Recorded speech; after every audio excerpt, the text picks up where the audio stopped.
नमस्कार, मैं रचना Sharma चढ़दीगला time TV देख रहे सभी दर्शकों का स्वागत करती हूं। आप देख रहे हैं हरियाणा के समाचार। समाचारों की शुरुआत से पहले एक नजर आज की मुख्य सुर्खियों पर।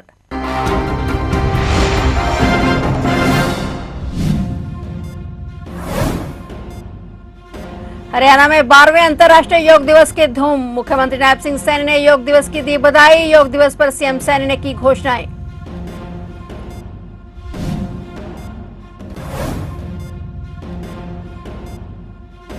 हरियाणा लोक भवन में मनाया गया योग दिवस। हरियाणा के राज्यपाल ने की शिरकत। विश्व के 150 से अधिक देश मना रहे योग दिवस।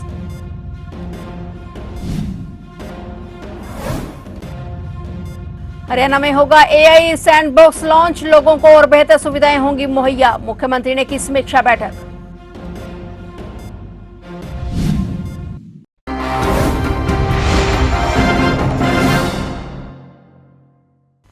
और अब समाचार विस्तार से।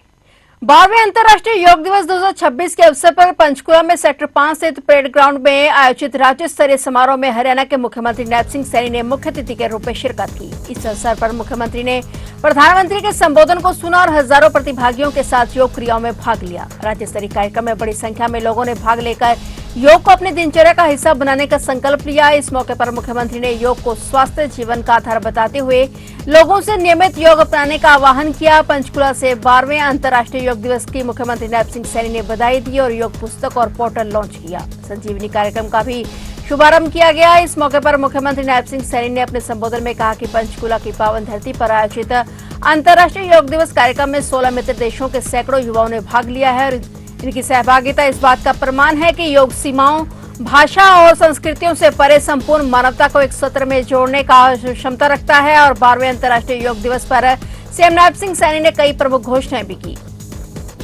योग को कक्षा 8वीं के पाठ्यक्रम में साथियों हमने शामिल किया है और कक्षा 3 से लेकर के कक्षा 9 तक साथियों सभी कक्षाओं के पाठ्यक्रम में योग शिक्षा को लागू किया जाएगा।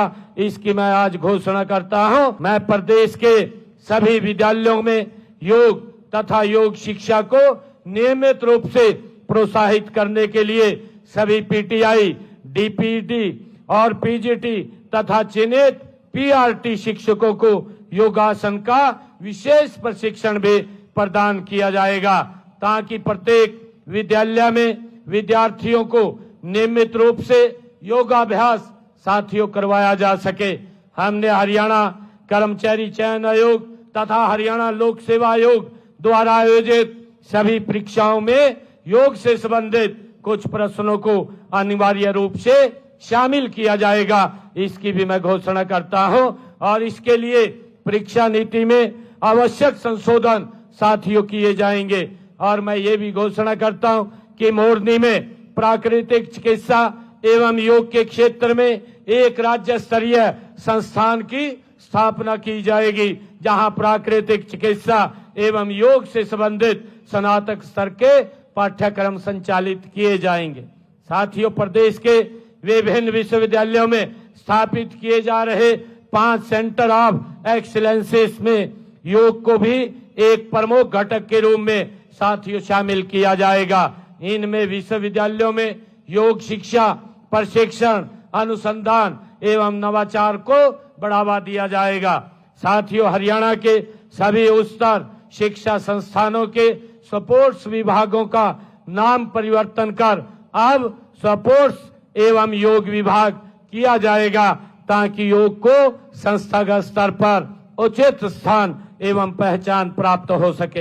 हरियाणा लोक भवन में आज 12वां अंतर्राष्ट्रीय योग दिवस उत्साह और उल्लास के साथ मनाया गया। हरियाणा योग आयोग और आयुष विभाग के संयुक्त तत्वाधान में आयोजित इस समारोह में हरियाणा के राज्यपाल प्रोफेसर सीएम कुमार घोष ने मुख्य अतिथि के रूप में शिरकत की। इस अवसर पर प्रदेश की प्रथम महिला मित्रा घोष भी विशेष रूप से उपस्थित रही। समारोह को संबोधित करते हुए प्रोफेसर राज्यपाल सीएम कुमार घोष ने कहा कि वर्तमान भारत सरकार न केवल देशवासियों के कल्याण के लिए बल्कि समस्त मानवता के हित में भी निरंतर कार्य कर रही है। उन्होंने कहा कि आज पूरा विश्व योग के मूल्यों को अपना रहा है और उनसे प्रेरणा ले रहा है। प्रोफेसर सीएम कुमार घोष ने कहा कि अंतर्राष्ट्रीय योग दिवस आज केवल भारत तक सीमित नहीं बल्कि विश्व के 150 से अधिक देशों में उत्साहपूर्वक मनाया जाता है।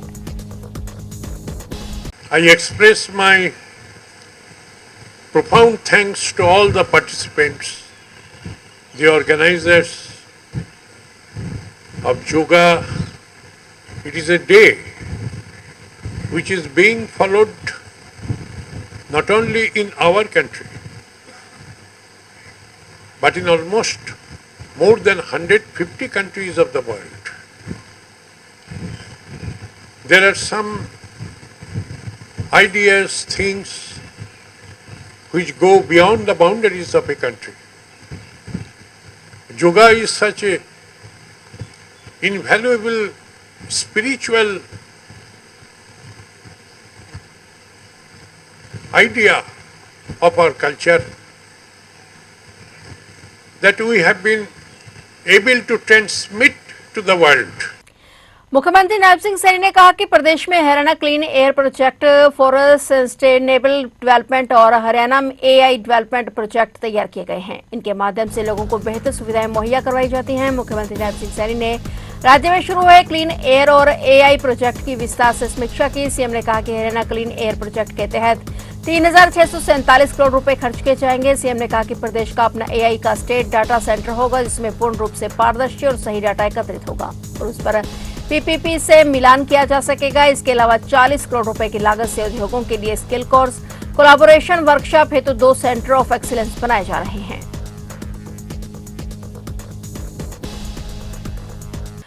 हरियाणा सरकार दीनदयाल उपाध्याय अंत्योदय परिवार सुरक्षा योजना के तहत पात्र परिवारों को बड़ी राहत देने की तैयारी में है। सरकार योजना में क्लेम दाखिल करने की समय सीमा 3 महीने से बढ़ाकर 6 महीने करने जा रही है। इस प्रस्ताव पर कल 22 जून को होने वाली कैबिनेट बैठक में मोहर लग सकती है। अभी योजना में परिवार के सदस्य के मृत्यु या दुर्घटना से स्थायी दिव्यांगता होने पर 3 महीने के भीतर दावा करना अनिवार्य है और 6 से 7 महीने की देरी वाले मामलों पर सीआईओ स्तर पर फैसला होगा। 7 से 9 महीनों की देरी वाले मामलों को अतिरिक्त मुख्य सचिव वित्त की मंजूरी लेनी होगी। 9 से 12 महीने तक की देरी वाले मामलों में अंतिम निर्णय वित्त मंत्री स्तर पर लिया जाएगा। हरियाणा सरकार की दयालु योजना के तहत 6 से 60 वर्ष आयु वर्ग के पात्र परिवारों को कमाऊ सदस्य की मृत्यु या दुर्घटना से स्थायी दिव्यांगता होने पर आर्थिक सहायता दी जाती है। योजना का उद्देश्य संकट की घड़ी में परिवारों को वित्तीय सहायता देना है। यदि कल होने वाली कैबिनेट मीटिंग में इसे मंजूरी मिलती है तो हजारों परिवारों को राहत मिलने का रास्ता खुल सकता है, खासकर वे लोग जिनके क्लेम सिर्फ देरी की वजह से खारिज हुए थे।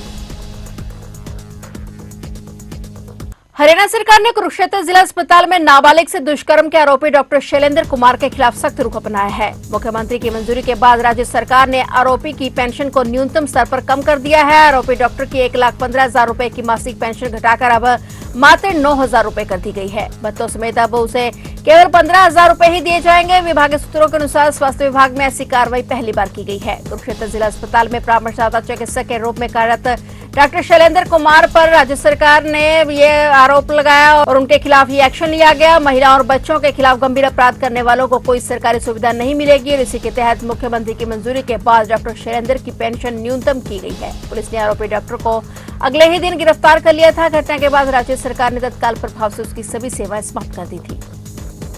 हरियाणा में आवारा कुत्ते गलियों, सड़कों और अन्य स्थानों पर नागरिकों को शिकार नहीं बना पाएंगे। भारत सरकार ने special assistance to states for capital investment 2026-27 योजना के तहत पशुधन क्षेत्र के सुदृढ़ीकरण के लिए ठोस कदम उठाया है। इसके तहत प्रदेश में 1 अप्रैल से 30 सितंबर 2026 के बीच 58,000 आवारा कुत्तों की नसबंदी और टीकाकरण किया जा रहा है। इस कार्य में शहरी स्थानीय निकाय विभाग, पशुपालन विभाग और पंचायत विभाग की महत्वपूर्ण भूमिका है। इसके लिए देश भर में 3,000 करोड़ के बजट का प्रावधान रखा गया है। योजना की स्कोरिंग प्रणाली के अनुसार लक्ष्य का 70% से कम कार्य होने पर कोई अंक नहीं मिलेगा। पशुपालन विभाग ने संबंधित अधिकारियों से इस कार्य को सर्वोच्च प्राथमिकता देने और निर्धारित समय सीमा के भीतर लक्ष्य हासिल करने का आग्रह किया है। उल्लेखनीय है कि हरियाणा में लगातार आवारा कुत्तों द्वारा नागरिकों पर हमला करते हुए बड़ी दर्दनाक घटनाओं को अंजाम देने के मामले समय समय पर सामने आते रहे हैं और इस स्थिति को सरकार ने गंभीरता से लिया है। परिणाम स्वरूप निर्धारित समय अवधि में आवारा कुत्तों की समस्या से निपटने के लिए नसबंदी और टीकाकरण का कार्यक्रम तय करना पड़ा है।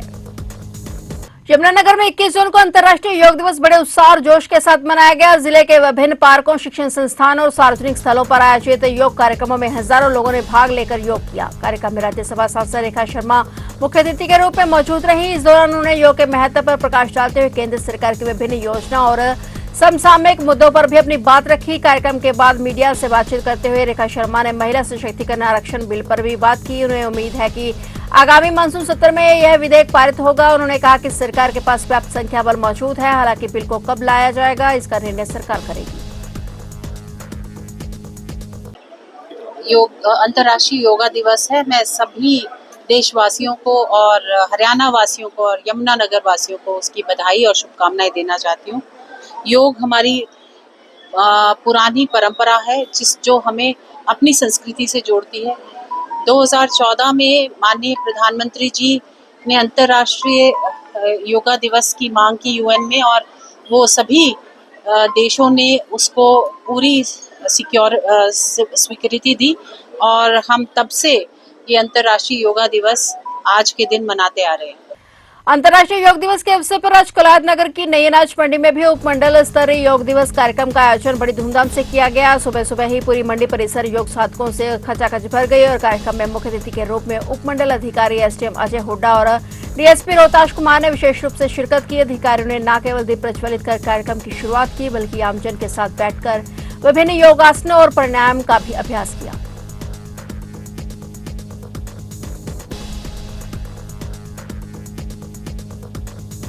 यमुनानगर से एक बेहद दुखद और चिंताजनक खबर सामने आई है। यमुनानगर में नशे की लत से परेशान एक 17 वर्षीय युवक ने कथित रूप से फंदा लगाकर अपनी जीवन लीला समाप्त कर ली। घटना के बाद परिवार में मातम का माहौल है। बताया जा रहा है कि युवक लंबे समय से नशे का आदी था और उसी वजह से मानसिक रूप से परेशान चल रहा था। मृतक की पहचान 17 वर्षीय रवि के रूप में हुई है। परिजनों का कहना है कि रवि नशे की गिरफ्त में था और पिछले कुछ समय से काफी परेशान रह रहा था। दोपहर को जब उसकी मां घर पहुंची तो उन्होंने रवि को कमरे में फंदे से लटका हुआ देखा। घटना की जानकारी मिलते ही परिवार के लोग तुरंत रवि को नीचे उतारकर उपचार के लिए यमुनानगर के सिविल अस्पताल लेकर पहुंचे, लेकिन डॉक्टरों ने जांच के बाद उसे मृत घोषित कर दिया। फिलहाल पुलिस ने मामले की जांच शुरू कर दी है और सभी पहलुओं को ध्यान में रखते हुए कार्रवाई की जा रही है।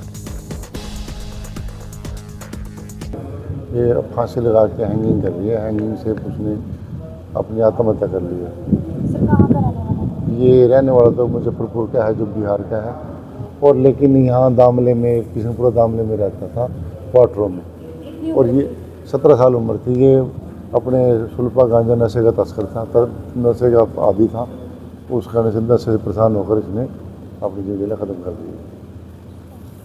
आपको कितने बजे पता लगा? हमें पता लग गया था कल। हमने जाके वहाँ से जाके इसको डेड बॉडी को यहाँ डॉक्टर साहब चेक करा कर और उसको मोर्चे में रखवा कर वो कागजात तैयार करके आज इसका पोस्टमार्टम कराना है।